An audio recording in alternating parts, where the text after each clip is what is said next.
Because it grows with almost no rice brown spot disease, that's definitely the most beneficial aspect of it. In our region, there was extensive pest and disease damage from plant hoppers, but thanks to this, we didn't experience any plant hopper damage. I'm Yu Seon-sik, and I live in Hadong, Jingjiu. I'm currently engaged in rice farming, though not on a vast scale. I cultivate about 6.6 hectares and manage a cattle farm simultaneously. I applied a bit more than 1 bag of Nousbo's all-coating fertilizer 31 for side dressing, and this rice paddy utilized another product along with NK fertilizer. The rice paddy above and the one beside me are cultivated fields managed by Nonghyupon Commission, and they are not utilizing slow-release coated fertilizer. I'm not entirely certain if that particular field was treated with NK fertilizer, but Nonghyup Commission farms don't add NK fertilizer. There's a big growth difference compared to NOU-SBO, all-coating fertilizer 31. Rice blast disease is present, but not severe yet. Here, because a lot of NK fertilizer was applied, there's less disease. Even without adding NK fertilizer, our crops are growing well with almost no rice blast disease.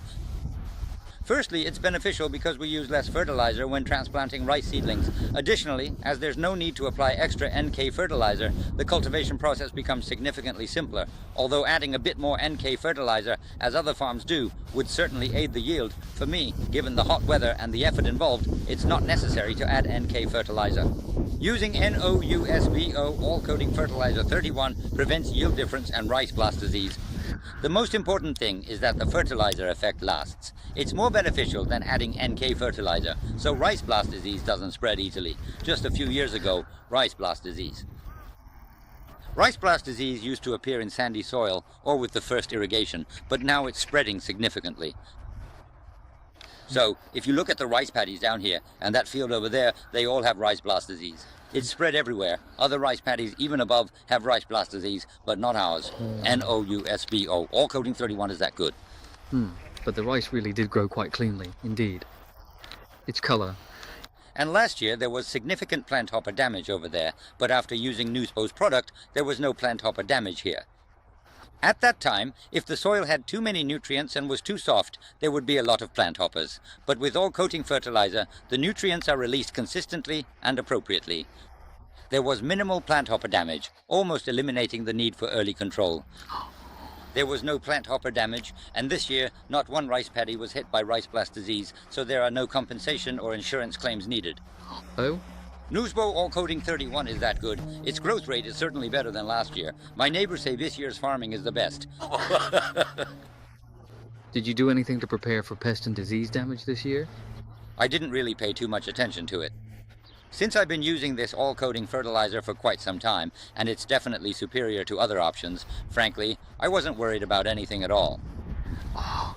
So you just apply the fertilizer once, and then you don't really have to deal with it anymore. Yes, that's the most convenient aspect. For other types of fertilizer, we would typically use 2 bags for this plot, but with this Nousbo's all-coating fertilizer 31, we only need 1, which makes application much simpler. It's significantly more manageable, yes. You don't have to worry about it at all. Realistically, the parts that overlap still get a bit too much and struggle. So, what should I say? You can't get everything perfect, so where it overlaps, the plants fall over and struggle, but in other areas, if the fertilizer is like this, is never lacking. It lasts long enough to nourish the plants fully, so I think it's the best. Realistically, if NK fertilizer is applied a bit earlier, there's a noticeable difference. Otherwise, I really don't see much disparity between the results of others' methods and my own. They usually apply NK fertilizer before the rice ears form, and in a way, since the plant already has its own supply of nutrients, there won't be a significant difference. That's what I understand. So, if I calculate the fertilizer cost and my labor cost, it's more beneficial not to do it. That's what I think.